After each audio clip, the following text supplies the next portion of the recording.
All right, welcome everybody. As promised, I have the Tal Kramer here. Tal, thank you so much for joining the NARPM podcast. Appreciate it. Glad to be here. So, Tal, we were actually at the Atlanta chapter had an offsite conference that you were integrally a part of. So, my first question is, why do you give back so much to NARPM? Because I've learned so much thanks to NARPM. Um, I, I just can't get over what this organization has done for me, what I see, the sharing that everybody does. I'm just blessed that we found the organization. I think it was about 20, I don't know, it's got to be almost 10 years ago now. And I've been a realtor as well and going over 30 years, and nobody wants to share any information with you. They think you're trying to steal their business. And a lot of people know Michael McCreary from our marketplace. And I'll always remember Michael saying our competition isn't each other. It's the 65, 70% of people that self-manage. So if we can help each other get better, let's do it. Right. Well, all boats rise in a high tide. And so you and I, we started going on a tangent when we were at the conference, talking about profitability, number of doors, all that stuff. And I stopped you kind of mid sentence. I'm like, hey man, this would be a great podcast. So thank you so much for joining here. So I'm going to kind of frame the questions that we were talking about that evening, so that we can have everybody kind of eavesdrop on the conversation we had. How's that sound? Absolutely. So, when I go to any property management conference, whether I'm a vendor now or when I was a property manager, the discussion always kind of migrates to how many doors do you have? Right. And so Always. always right. And of course, so in your opinion, what's the most important? Is it revenue, profit, or door count, or do they all kind of integrate? Well, they do integrate. I mean, revenue is the most important. Um, a lot of people, especially if you're smaller, I think they feel intimidated by that door count question. And it's like, I can't talk to you. You have 600 and I only have 75, that kind of stuff. But I think it's very important to get a basis, a perspective to be able to learn from each other. I remember, I've taken classes from everybody. I'm a big believer in education, and a lot of people know Robert Locke. And I remember one of my very, very first classes with Robert when he said, what you do at 50 doors is going to be quite different than what you do at 100, and what you do at 150 is going to be different than at 100, and so forth and so on. So I don't have a problem with the basis. What I have a problem with is that not enough people do focus on that revenue per door. So, I was fortunate. so what do you think a good revenue per door is? A good revenue per door. I would say you got to be north of 2,500, but there's so much space to have much, much higher revenue. I'm sure we'll get into some details, but I mean, we're over 4,000, well, actually for 2021, we're over $4,300 annually for each door. Wow. That's it. And you don't have to nickel and dime people. You just have to have good business models and be willing to implement things.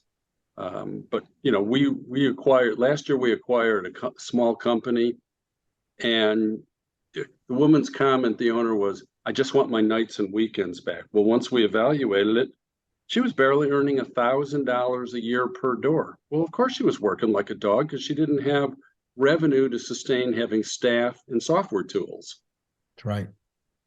So 4,300 per door per year is your revenue goal, or so that's amazing. I know when I looked at a couple of franchises a couple of years ago, and they were saying like 2,300 is a good number. so so how do you get to, because look, revenue solves lots of problems, right? If you have enough revenue, you can pay some bills, you can make some cuts and reduce some expenses, and then revenue, obviously turns into potential profit, right? So Tell us a little bit about what you did on how to get to that door count, because not that door count, sorry, to get to that revenue per door, because it's not just like you what you had told me when we talked. It's like you don't just create, you don't just create revenue. You just don't create programs just to create programs, right? Everything is built, to better the client or the resident. So tell me your Absolutely. philosophy and how you did that, and how long did it take you to get to that level? Sure. Well, let's start with this, that, it's kind of unusual. We actually have our mission statement on the back of our business card. And that mission statement says, two sentences: we achieve success through honesty, integrity, ethics, and caring about our clients' needs and concerns. And the second sentence is, we measure success by having clients that refer us to the people they care about because they value our services. So in our industry, there's lots of discussion going on in sessions that are being presented at conferences about fee maxing. And I know the intent is to help everybody generate more revenue, but I don't personally like that term, because fee maxing tends to give the impression of you're being one-sided. You're only talking about the value to your side, and that doesn't fit with our philosophy. If you're generating fees, like, we're talking, everybody knows Second Nature now. They talk about win, win, win. If you can get that triple win, that you're providing value to people, then that's a benefit. If you're making money at the same time, that's the benefit. And I'm particularly proud that we've got close to 100 five-star reviews on Google, and half of them are from the tenants. So it says we're giving them good service, even though they're paying for things. Right, right. So when you look at a potential fee, what is it? How do you break it down and say, okay, this is a fee that I'm going to implement? And do you implement fees for owners and for residents, or do you just push them more to residents? What's your philosophy on that? We have grown much more on the tenant side on the revenue than the owner side. Let's face it, owners are shopping, and quite a big percentage of them are just shopping for price. So, you don't want to nickel and dime people. If you do it right, there's a lot of nickels and dimes you can collect, but you don't want anybody feeling like you're just creating fees. So we provide value with those fees, and everything that we do does have a markup. I know there's some people that won't do a maintenance markup. I don't see why not. Your staff has to process that invoice, has to pay the bill. You have work to do. You don't have to be greedy about it, but have a reasonable margin for that effort you're putting in. And the same thing should apply to everything else you're doing. The owner wants you to pay their HOA dues. Sure, we're happy to do it for you. Here's what our standard margin is that And we're the going to add cost to is, it. yep, yes, and the price is. Right. We're happy to do it. And a lot of times I'm very honest with people to say to them, well, I'm always honest with people, but a lot of times in this event, I'm very honest with them to say, like, sometimes the whole thing about utilities, should they turn it on between? We're happy to turn them on between. And here's what our additional fees are. And it'll save you money if you do it yourself. So it's your choice. You want the convenience, pay for it. Now, one of the challenges that I had when I owned my PM business was I had all these lists of potential fees, but because there was no automation, we would, for a lot of the team would have a hard time like getting on board with the fee, I guess. And two, because without automation, we had a hard time remembering to actually create the fee in the system. So how do you get around to those obstacles? That really has not been an issue for us. We use Appfolio, and as long as you put it in there, your leasing fee, your renewal fee, whatever it is, as long as you have processes to do this. Now, about it's less than 2 years ago now, we moved to Lead Simple, and all of my paper checklists are now processes in Lead Simple. But as long as you have, even if it's just a paper checklist that you check the box, okay, we added the renewal fee to the tenant charge. We added the renewal fee to the owner charge. I mean, there's a simple example on revenue. A lot of people, they'll charge the owner a renewal fee. Why not charge the tenant a renewal fee? You're processing something for them as well. I'm not saying which has to be larger or smaller or equal, but again, why not? And when you ask me about, my philosophy on it, if I go to any of these conferences or classes or whatever, and I hear about something, it just doesn't make sense. Is it going to benefit all three parties? Is it going to benefit the tenant, the owner, ourselves? And then how quickly can I implement it? If you come back from a conference, you think, man, I got this great new, fee that I'm going to implement, and the team doesn't buy in. How do you get how do you get the team to buy in, or is it just they've always bought in because they've seen it work now so well? Well, first things first, I don't like, and it's just semantics. I don't go to a conference and hear about a new fee. I look at it as a revenue opportunity. A fee to me goes back to the whole concept of people calling fee maxing. You're taking advantage of somebody. So I'm looking at it as a revenue opportunity. But when we come back, look, we're small. We started out, it was just my wife and I. Now it's my wife and myself and our son, and we have some staff. And, sometimes the biggest roadblock is my wife does all the accounting and handles it all. And it's like, hey, we're going to do this. Wait a minute, I'm not ready to do this. So, but we get it all done. Yeah, you just put it on the board and you do it when you can, right? Like you do it as quickly as you can. There's no question. Having ideas and not implementing is just a loss of revenue. It's that simple. I love that. Having an idea and not implementing is a loss of revenue. That's brilliant. I like that a lot. So if I'm listening to this and I'm kind of new, maybe I'm at that 60, 70 doors or less.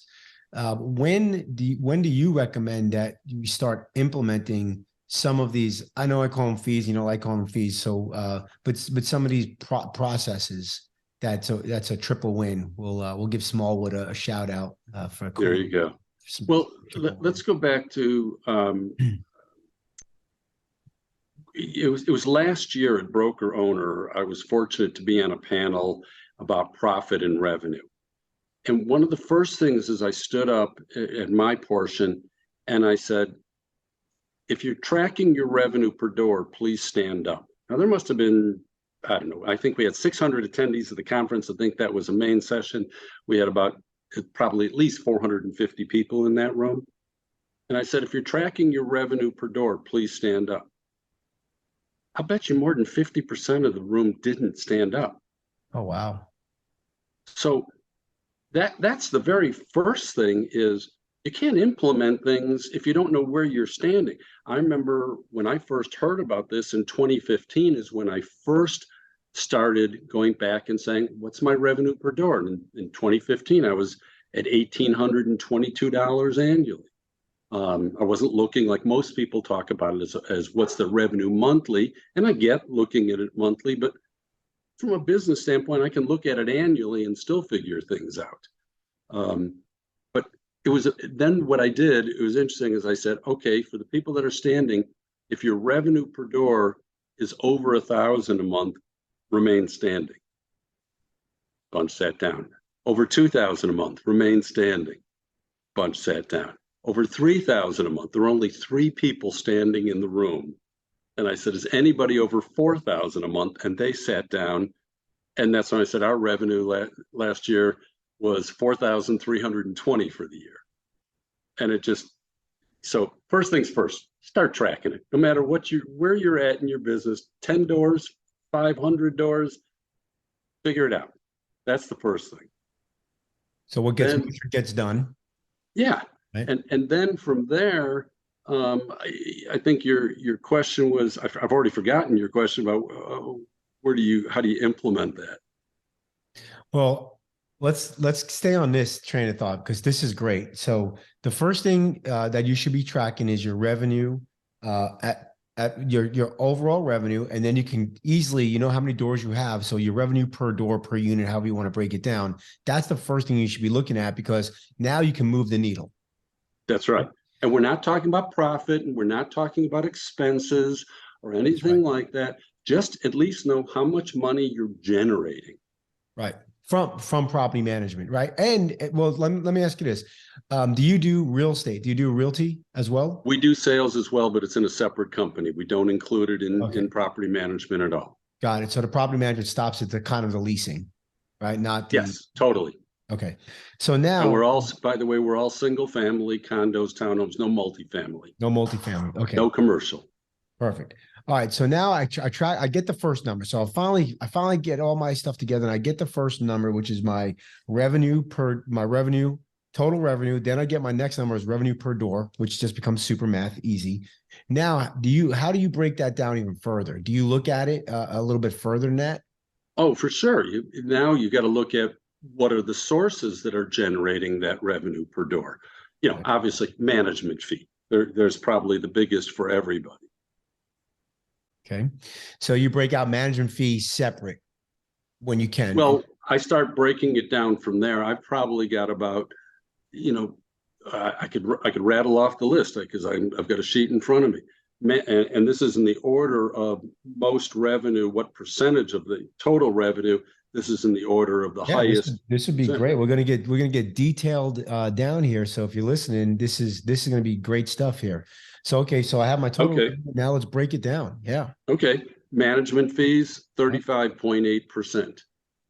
Lease commissions, tenant or lease procurement fees, whatever you call it, 14%. Maintenance markup, 9.3%. Tenant benefit package, 8.6%. Credit contingency fees, some people call them risk mitigation fees, 6%. Tenant early termination fees, 5.2%. Master landlord insurance, 4.1. Pet fees, 4.1. Renewal fees, 2.5. Application fees, 2.4.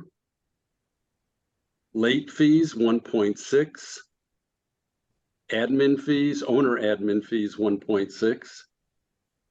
Tenant service fees, 1.6. 3 more. Tenant loss discount fees, 1.3. Move-in, move-out tenant fees, 0.8%, and owner startup fees, 0.6%. Wow. So you have it all broken out. And then from there, you can actually break out of your 4,300 per year, you would know the percentage of owner fees and the percentage of resident fees because you have everything broken out. Just sure. Have to them up. Right. So like the management fees, we're 35.8% of that. Whereas most companies are typically 50% or more. I was going to say over 50%, right? 50, 60%. And I forget who, gosh, I'm trying to remember who I heard this from, but if you can get your management fees down to being a smaller percentage, that's going to obviously means your management fees are going to be more competitive to earn more business. That's right. So, I heard years ago, like at some point we're going to get down to the $0 management fee. If you're making enough money on all the other fees, you can do that. And then a lot of people will look at, well, I can't charge for this and I can't charge for that. Well, if you've got a high management fee, if you're 10, 11%, I don't know, we can't talk specific numbers, but if you're up in a high management fee, then sure, you can choose to absorb some of those things in that monthly management fee. But a lot of people shop on the management fee. I think there's two schools of thought here, right? One is I'm going to go with a higher management fee, or I'm going to go with a 3-tiered kind of model, and my higher tier is going to incorporate some of these fees that we have, and a lower tier is going to be more a la carte, right? Type stuff. Yeah, I've looked at that. I've heard that. I've taken classes from people that do the tiered approach.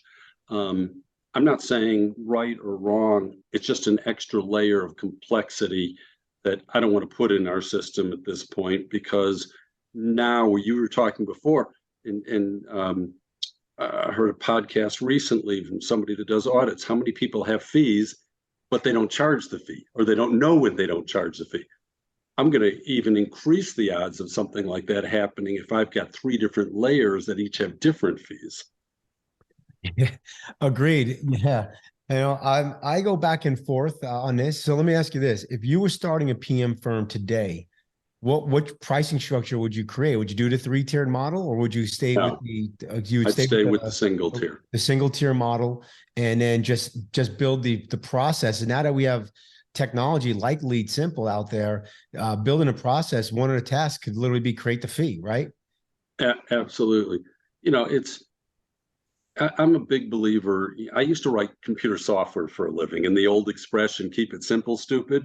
You know, Mm-hmm. I'm a big believer in that. I don't need to add layers of complexity. Yeah. And that's how I look at the multi-tier. I used to be a computer programmer myself, and Fellow nerd. I oh, a fellow nerd. And to be quite honest, even when I was building my systems at Empire, I over-engineered them. Like my business partner would be like, dude, like, what are you trying to do here? I'm like, I don't know. I'm like, but I'd over-engineer them. And I can see that. And I'm a big fan of, if the software, Appfolio, Properware, whoever you're using, has it where you can easily build in if it's a bill and you just build a bill and it happens every month and you could build that. So it happens, you do it one time automatically. It charges the lease fee, it charges Sure. the more it can do automatically, or at least, your Lead Simple sends you a task and then it's an auto task sent to you and then that person has to manually do it. I get it. But if you don't have checklists or automation, so it's really hard to implement those fees in your system when you don't have a process. Right. Well, when we used to, and I don't know what your development side was like, but it's like when you're developing software, when you're writing software, you better have a good written plan that you're going to write up into the code, because if you've got a bad plan to begin with, you're just going to have bad software when you're done. You've got to have that structure and organization. And I guess because I do come from that technical background and believe in that technical background, you may find this surprising, but when we first got in the business and only had 25 doors, I still went with Appfolio, which at those days had a 200 minimum, and I'd say, okay, so I'll pay 4 times the door for the software, but I want better software that I can grow into instead of trying to be cheap and just get what I can work with today. And then I'm going to have to go through a conversion at some Right. future date. Which everybody loves to do, right? Yeah. Softwares. That's always on my favorite list. Yeah. You definitely, I mean, you want to run a good business, you've got to find the right tools. And don't be afraid to spend the dollars on those tools if they're going to make your business better. Yeah. So now you have this broken down. Do you look at these numbers quarterly, monthly, and do you build projects around increasing, decrease? Like, do you build projects around how do we get more of these numbers, or do you look at how do I add more to this, or none of the above? And then when something just happens, you just kind of, oh, this is a great thing to implement. I'm always trying to find ways to increase revenue. I don't, I look at the numbers. I don't look at them, monthly. I should look at them more frequently than I do. I know that, but the numbers are not going to change. In other words, most of this is static in terms of, you, you're going to have a renewal. Especially percentage wise, because if you bring in more doors, it doesn't matter. Right? Revenue goes up, but the percentage is still spread out. That is correct. The variable expenses, which we cannot control, like pet fees, for example. Well, what percentage of your tenants have pets?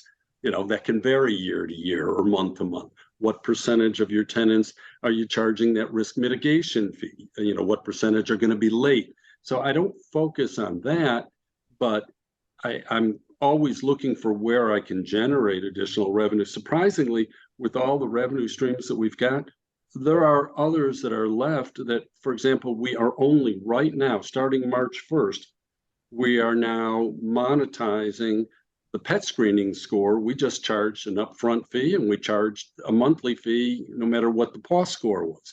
Now we're changing that, and that'll increase our pet fees. But that opportunity's been sitting there for a while. It wasn't a priority, and it didn't know enough to figure out how to do it well. I've been noodling around, and I'm sure it'll get implemented soon. We're going to do security deposit in-house, security deposit alternative. That'll be a big moneymaker and jump our numbers even higher. Do you feel like some of these projects you can't, like the security deposit, you can't do until you have some volume, correct? I'll rephrase that from volume. You can't do it till you have some revenue. Okay. You got, it's you've got to, I actually, in spite of the fact that I'm sure Todd Orchide, he's in our market as well, and Todd has his fee course. In spite of the fact that Todd tells me I'm generating more revenue per door than him, I still got his course last month, because you can always learn. And yeah. And his course, one of the things he said in there was, you've got to treat that first year of collecting those monies as a liability until you have that cushion, that then you can start taking draws against that revenue you're creating. Now that you have sufficient funds to pay what you're going to have to pay. Who has statistics as to what percentage of the tenants who owe money pay that money? It's different when it's coming out of the security deposit. Now, what percentage do you have to chase? Yeah. So how much is in collections? Right. So, I'm doing my numbers. As I do this analysis, I'm being way conservative. I'm going to assume 50% of them that owe money are not going to pay, and it's going to have to come out of our bucket. Yeah, that's being pretty conservative based on what my numbers were. Well, I'm sure it is, but it's better to do it that way and have the numbers improve. Don't be overly optimistic. I talked to quite a few people in the industry, and I'm surprised at how many of them still have like the three big fees, and like that's it, right? They have like their management fee, the lease up fee, and like the lease renewal fee. And I think one of the things that joining NARPM brings is you meet people like you and Todd and so many other people who have kind of cracked the code on, it's not just the three fees. You can add a lot of fees, but they're actually not fees. They're actually, benefits to the resident, to the owner, and to you, and you can literally build your company on this revenue by increasing your revenue. Now you don't have to work nights, weekends, and still be able to pay all the bills. Absolutely. And again, because I started it was just my wife and I initially, and we're small, and I want my freedom. I want to be able to, you and I were talking, I just got back from Hilton Head. I want to be able to go away. I stress out. It's like, if I don't get away every 6 to 8 weeks, I go nuts. So because of that, you start putting in efficiencies, and you've got to find the opportunities. And then a lot of the fees, as you're calling it, maybe they're smart fees. Here's something I put together, gosh, with my own rental property before I was in property management, that I picked up from a fellow real estate agent. Whatever the rent is we want to charge, you want to charge $2,000 a month for rent. We advertise it at $2,000. The last sentence of advertisement says, rent quoted reflects discount for on-time payment. Ask for details. And we write up the lease, instead of $2,000, we write it at $2,100. And the lease says, if you pay your rent on or before the first, you get a $100 discount every month that you do that. So we pay on time, it's $2,000. But on the second, it's $2,100. On the fifth, there's a late fee on top of it. Right. Well, that has so many wins behind it. When do you think we get 95% of our rent? On or before the first? Yep. Because we get our funds so much more quickly than most people, that they get paid in the first, second, third, fourth, whatever, up until the late date, we can process it all and pay our owners. Our management agreement says we'll pay them on the 15th, on or before. We pay them always around the 8th or 9th, depending on the weekend, because our funds have already cleared. We've given the 5 business days for something to bounce. Why? Because we have that incentive program. And somebody misses it once, twice, they don't make that mistake. And through AppFolio, just like other products, they can, instead of losing $100 of the discount fee, they could pay it on their credit card if they wanted to, and pay a small convenience fee. But like I said before, what was that number? loss discount. 1.3% of our revenue last year was just people not paying by the first and picking up that extra $100. It's such a win-win because it incentivizes that behavior to pay on time. When you're looking at implementing a new process like this, you know, and we'll get back to that original question, then we got on that tangent. But so when you're looking to implement a new process, obviously the team has to support that process. The team has to update a new checklist or learn a new process. They have to do something different than they did the day before.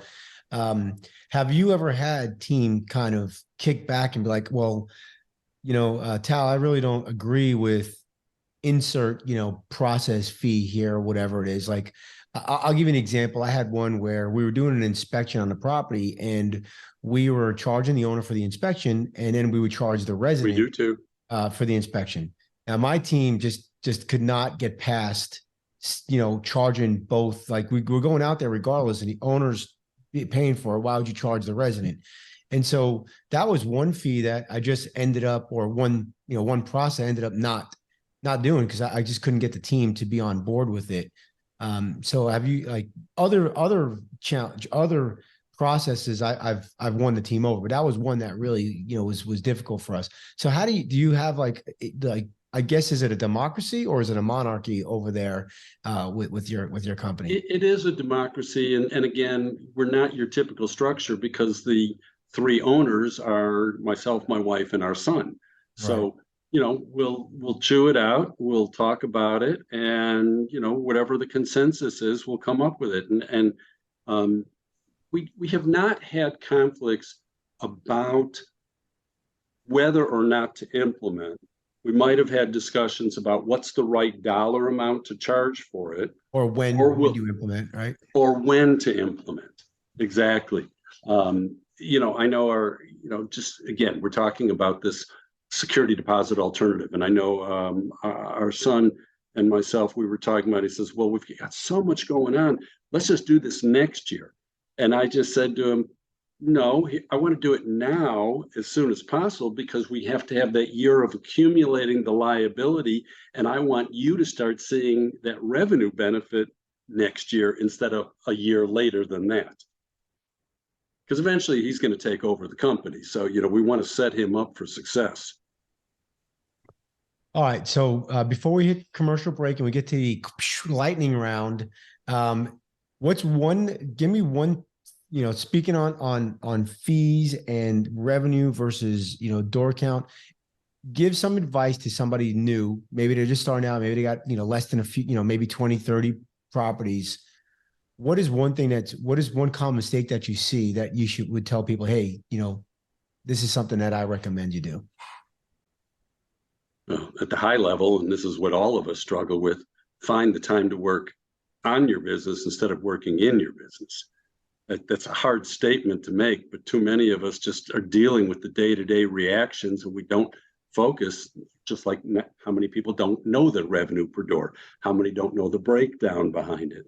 So I would just say you've got to carve out some time to run your business successfully.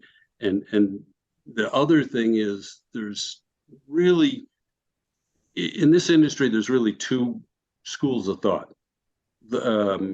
Robert Locke once taught it and called it the big agent, the big A, or the little A agent. A lot of people came from sales and they're so used to taking directions from their customers who are buyers or sellers that, you know, they have a different plan for every person. You know, and I exaggerate when I say that, but they let their customers run their business. Mm-hmm. And you can't do that. You have a business, you have to be the big A agent.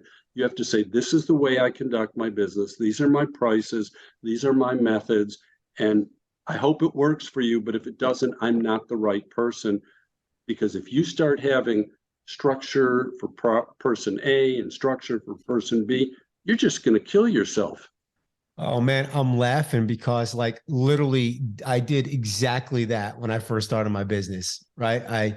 somebody would call me up and they complain about how we do it, and I would change it, and then somebody else would call up and say, "Man, you used to do it this way, and I wanted," and I was literally changing my business for the 10% instead of building the business for the 90%. And Yeah, that's you funny. can't make, you're so busy trying to make everybody happy that you run Ain't nobody yourself happy. into the ground. Yeah. Yeah. All right. Listen, we're going to take a quick commercial break, and then we're going to be right back with the lightning round. I hope you're ready for I the get my lightning flash round. suit on. That's right. All right. We'll be right back. Welcome back, everybody, to the NARPM podcast, and we're here for the lightning round. So we don't have sound effects here at the NARPM podcast. We are a non-for-profit, so I make my own lightning. That's a lightning sound, by the way, in case you didn't know. That's lightning. All right, we're going to ask you a series of quick questions. Just if you want to expand, great, but they're meant to just kind of rattle off. All right. So, does pineapple belong on pizza? It's okay, but I came from Chicago and I grew up on sausage, mushroom, and onion. That's my pizza. What book are you currently reading, or one that has impacted your business or life? I'm actually reading mystery type novels. I'm just finished another Lee Child's Jack Reacher book just the other day. Oh man, I'm on his stuff too. I Yeah, love his stuff. We'll I talk have about Derek Hunter's books still sitting in the package that I need to read. With all the great Derek Hunter with all the great expressions and how to handle objections. So Darren Hunter from Australia. Yeah, Darren Hunter. Yeah. All right. After this, we'll talk more about Jack Reacher. So, what is one challenge you're currently facing in your business? I think right now I want to get this security deposit alternative in place. I know it's an opportunity, and I've just been too busy working in the business to get it done. What Marvel character do you most associate with? I'm a big comic book guy. I'm a little older than you, Pete. I grew up with DC and Marvel and loved them, and the Marvel characters were, I think, superior, especially the first movies of each one. Liked Thor. I'd say I'll go with Thor. Thor. All right. He's a god, right? In his own mind. What was your first job? Oh my God. My very first job was working at a Dairy Queen when I was 14, and I think they lost money that year by how much I ate. What is your ideal vacation? Warm. Right. Just take me somewhere warm. Other than the NARPM podcast, what is a podcast that you would recommend? I like Brad Larson's podcast. I listen to, my mind just went blank. It's, I can tell you in just a second, but my mind just went blank on it. I know we also got Smallwood's The Triple Win podcast is always a good one. Yeah. I listen to, here we go, library. Well, yours. I've got that Doorgrow. That's a good one. That's Jason Hull. Tell Me Something I Don't Know. That's always interesting. The Property Management Show is another one I listen to. All right. So you got a bunch there. What do you prefer? Dogs or cats? Like them both, but dogs. Dog guy. All right. All right. Well, Tal, thank you so much for joining the NARPM podcast, being on the hot seat lightning round. If somebody's compelled that they want to reach out to you, what's the best way they can contact you? Email is T Kramer. T is in my first initial, Kramer, at mydreamhome.com. Go back long enough. I bought that. I created that URL back in late 90s. Wow. Oh, wow. T Kramer at mydreamhome.com. All right. And if you want to get in touch with me, my name is Pete Neubig. Pete at vpmsolutions.com. If you are looking for a remote team member, please give us a try. Go to vpmsolutions.com. There's over 20,000 remote team members, and it's a free platform for you to find, hire, and pay through our platform. We'll give a shout out to Pete. We have three team members through Pete's company. Oh, thanks, Tal. And if you heard this and you want to give back to NARPM or you want to join NARPM, please call them at 800-782-3452 or go to NARPM, NARPM.org. Tal, thanks again for being here. Thanks, everybody. We'll see you next time. Thank you, Pete.